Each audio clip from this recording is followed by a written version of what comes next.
సంబంధించి అజిత్ గారు good evening అండి. మొత్తానికి అంటే ఏంటి ఓటు ఎవరికి వేటు ఎవరికి అంటే ఈ రకంగా చూసినట్లయితే అత్యధిక ఓట్లు కూటమికి పడబోతున్నాయని, గతంలో వైసీపీకి తక్కువ ఓట్లు వేటు పడబోతుంది అనేటువంటిది ఒక అంచనా.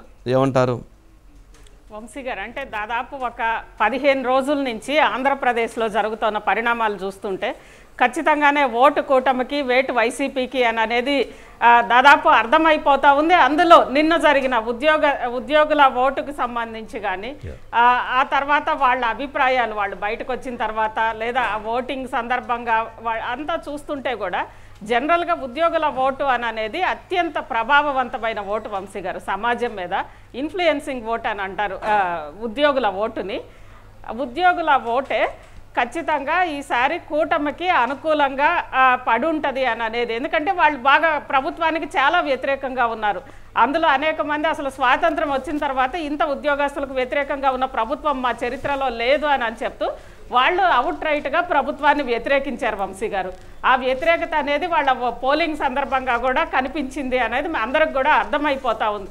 అందులో ఇంకొకటి ప్రలోభాలకి కొంతవరకు కూడా అక్కడ వైఎస్ఆర్ కాంగ్రెస్ పార్టీ వాళ్ళు పోలింగ్ బూతుల దగ్గర కానీ అక్కడ ప్రలోభాలకి గురి చేస్తే వాళ్ళు అక్కడే రివర్స్ అవ్వడము, దాంతో కొంతమంది వచ్చి ఉద్యోగుల కాళ్ళు పట్టుకోవడము, వాళ్ళు అసలు కాళ్ళు కూడా వెనక్కి తీసుకొని వెళ్ళిపోవడం, ఇలా అసలు అన్నీ అక్కడ పోలింగ్ బూత్లోకి మంత్రులు వస్తే వాళ్ళందరినీ బయటికి నెట్టడం, అలా మొత్తం మీద ఉద్యోగుల ఓటు చూస్తే పూర్తిగా ట్రెండ్ కూటమికి అని అనేది కనిపిస్తోంది వంశీ గారు. గతంలో మనకు బాగా గుర్తుంది 2019లో కౌంటింగ్ సందర్భంగా ఫస్ట్ పోస్టల్ బ్యాలెట్ ని లెక్కించారు. ఆ పోస్టల్ బ్యాలెట్ లోనే మొత్తం ట్రెండ్ అంతా కూడా వైఎస్ఆర్సీపీ వైపు వచ్చింది.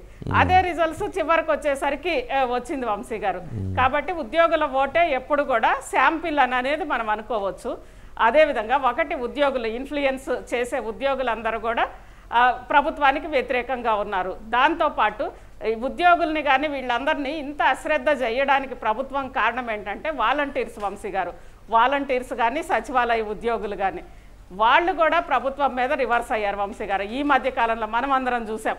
ఎందుకంటే ఒకటి వాళ్ళకి అవకాశం ఉన్నప్పటికి కూడా వాళ్ళది రెన్యువల్ చేయకపోవడము సర్వీస్ని, దాంతోపాటు ముఖ్యంగా రిజైన్ చేయమని చెప్పి ఒత్తిడి చేయడము, ఇలాంటివన్నీ కూడా వాళ్ళందరినీ గాయపరిచినాయి వంశీ గారు. అదేవిధంగా సచివాలయ ఉద్యోగుల మీద జరుగుతున్న దాడులు కానీ వేధింపులు వీటన్నిటితోటి వాళ్ళు కూడా వ్యతిరేకమైపోయారు. ఇది ఒక వర్షన్ వంశీ గారు. దాంతోపాటు ముఖ్యంగా వైఎస్ఆర్ కాంగ్రెస్ పార్టీకి గత ఎన్నికల్లో మీరు ఇప్పుడే చెప్పారు మొత్తం కూడా అది స్టాటిస్టిక్స్ 2019లో 86% రెడ్డిస్ వైఎస్ఆర్ కాంగ్రెస్ పార్టీకి వేశారంట వంశీ గారు.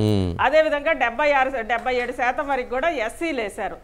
కానీ ఈసారి మాత్రం ఒకటి ఈ 5 ఏళ్లలో జరిగిన అంశాలన్నీ కూడా ఒకటి ఎస్సీ ఎస్టీ సప్లాన్లకు సంబంధించి కానీ అదేవిధంగా డాక్టర్ సుధాకర్ ఇష్యూ కానీ ఎస్సీల మీద జరిగిన దాడులు వీటన్నిటితోటి ఎస్సీలు వ్యతిరేకంగా ఉన్నారు. అంటే 77% వేసే అవకాశం లేదు. కనీసం ఆ పర్సెంటేజ్లో 20% అయినా తగ్గిపోతుంది వంశీ గారు. అదేవిధంగా రెడ్లు కూడా జనరల్గా రెడ్డిస్ అంటే సరే ఇక్కడ చూస్తాం వైఎస్ జగన్మోహన్ రెడ్డి గారు ముఖ్యమంత్రి అవ్వచ్చు లేదా ఇంకోళ్ళు కావచ్చు, కానీ జనరల్గా వ్యవసాయ ఆధారితంగానే ఉంటారు వంశీ గారు. పల్లెటూర్లలో అక్కడ నీళ్లు లేక రైతులు, వాళ్ళు కూడా రైతులు, అక్కడ కులం అనేది పక్కన పెడితే రైతులు పల్లెల్లో వాళ్ళు అక్కడ తమ బిడ్డలకి ఉపాధి లేక ఉద్యోగాలు లేక అదేవిధంగా నీళ్లు లేక వ్యవసాయానికి వీటన్నిటితోటి వాళ్ళందరూ కూడా చాలా వ్యతిరేకంగా ఉన్నారు వంశీ గారు. దాంతోపాటు సెకండ్ కేడర్ ఆ కమ్యూనిటీకి సంబంధించి వాళ్ళు అధికారం వచ్చింది, ఎందుకంటే అధికారం వచ్చే వరకు వాళ్ళు పోరాడారు వంశీ గారు.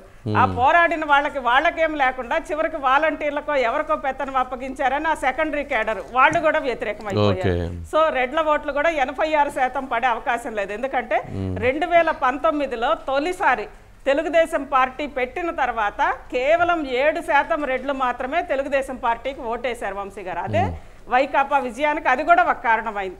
ఈసారి ఆ పరిస్థితి లేదు. అదేవిధంగా సరే టీడీపీకి ఎక్కువగా అనుకూలంగా ఉండే సామాజిక వర్గాలు బీసీలు, అదేవిధంగా కమ్మ, ఇలా రకరకాలుగా ఉంటాయి. ప్రతిసారి కూడా తెలుగుదేశం పార్టీ పెట్టినప్పటి నుంచి ఇప్పటి వరకు బీసీ ఓట్ బ్యాంక్ ఆ పార్టీకి ఒక వెన్నెముకగా ఉండే బీసీ ఓట్ బ్యాంక్ ఎప్పుడు తగ్గిందో అప్పుడు ఆ పార్టీ అధికారం కోల్పోయింది వంశీ గారు. అది 89 కానీ లేదంటే 2019 కానీ ఇలా మొత్తం 2004 కానీ అలా గత 2019లో దాదాపు 10% బీసీ ఓట్ బ్యాంక్ తగ్గింది. కానీ ఈసారి ఆ పరిస్థితి లేదు వంశీ గారు. బీసీలందరూ కూడా వైకాపాకి బాగా వ్యతిరేకంగా ఉన్నారు. ఇక్కడ ఇంకొక చిన్న అంశం మనం చెప్పుకోవాలి వంశీ గారు. మొత్తం బీసీ సంక్షేమ సంఘానికి సంబంధించి బీసీలకు ఒక పెద్ద దిక్కుగా ఉండే ఆర్ కృష్ణయ్య గారికి పార్లమెంట్ సీట్ ఇచ్చారు రాజ్యసభకి సంబంధించి. ఎందుకో ఈసారి ఎలక్షన్స్ లో ఆర్ కృష్ణయ్య గారు ఒక్కసారన్న రాజ్యసభ, ఇప్పుడు ఆయన వైకాపాక నుంచి రాజ్యసభ ఎంపీ, అలాంటి ఆర్ కృష్ణయ్య గారు ఒక్కసారి కూడా ఆంధ్రప్రదేశ్కి వచ్చి బీసీ సోదరులారా మనందరం కూడా వైకాపాకి ఓటేద్దాం, మనల్ని అభివృద్ధి చేసింది లేదా నాకు రాజ్యసభ ఇచ్చిందని ఒక్క మాట అంటే ఒక్క మాట ఎక్కడా కనిపించలేదు వంశీ గారు. అది ఎందుకు అర్థం కావట్లా. దాంతో బీసీలు కూడా చాలా వ్యతిరేకంగా ఉన్నారు. ఇక బీసీ ఓట్ బ్యాంక్ టీడీపీకి తిరిగి వస్తుంది. అదేవిధంగా ఇక్కడ ఇంకొక ఇంపార్టెంట్ విషయం వంశీ గారు, కమ్మ ఓట్ బ్యాంకులో కూడా దాదాపు 14% గత ఎన్నికల్లో వైకాపాకి వేశారంట వంశీ గారు. కానీ ఈసారి ఆ పరిస్థితి లేదు. ఎందుకంటే ఇక తెలుసు మీకు కారణాలన్నీ కూడా మనం చూస్తా ఉన్నాము. అదేవిధంగా ఇక ముఖ్యంగా ఒక్కసారి చూసుకుంటే గోదావరి జిల్లాల్లో కొంత హీరోయిక్ వర్షిప్ అనేది పవన్ కళ్యాణ్ ఉంది వంశీ గారు. ఈసారి విచిత్రం ఏంటంటే గోదావరి జిల్లాలో జనరల్ గా జగన్ డైలాగ్ 175 ఉంటది కదా, గోదావరి జిల్లాలో అంటే వైనాట్ 175 అనేది గోదావరి జిల్లాలో వైకాపాకి ఒక్క సీటు కూడా రాదు అనే దాని మీద హైయెస్ట్ పందాలు జరుగుతున్నాయంట వంశీ గారు. గోదావరి జిల్లాలో అంటే పందేల గోదావరి అంటాం కదా, అక్కడ రాదు అనే దాని మీద హైయెస్ట్. ఉత్తరాంధ్రలో మనకు తెలుసు విశాఖ ఎప్పుడు కూడా టీడీపీకి ఉంది, ఇప్పుడు కూడా. దాంతో పాటు మధ్యలో రాజధాని ప్రభావం, రాయలసీమలో నీళ్ల ప్రభావం, ఇలా అన్ని రకాలుగా కూడా ప్రాంతాల వారీగా కూడా ప్రభుత్వం మీద తీవ్ర వ్యతిరేకత ఉంది వంశీ గారు. సామాజిక వర్గాలు కూడా గతంలో 2019లో దగ్గరైన ఎవరు కూడా యువకులు గాని రైతులు గాని ఎవరు కూడా ఈ రోజు దగ్గరగా లేరు. అదేలేండి, ఉద్యోగులు కావచ్చు, సిపిఎస్ రద్దు కావచ్చు, మద్యం కావచ్చు, ల్యాండ్ కావచ్చు, శాండ్ కావచ్చు, ఇక అలా పోతే ఇక జరిగినటువంటిది ఒకటి కాదు కదా, అన్నిట్లో ప్రతి దాంట్లో కూడా అది ఒక విధ్వంసకరమైనటువంటి అంశాలు అనేటువంటిది ఎస్టాబ్లిష్ అయింది కదా. అదే నష్టం చేస్తున్నాయి అవన్నీ కూడా, అనాలోచితమైనటువంటి విధానాలు.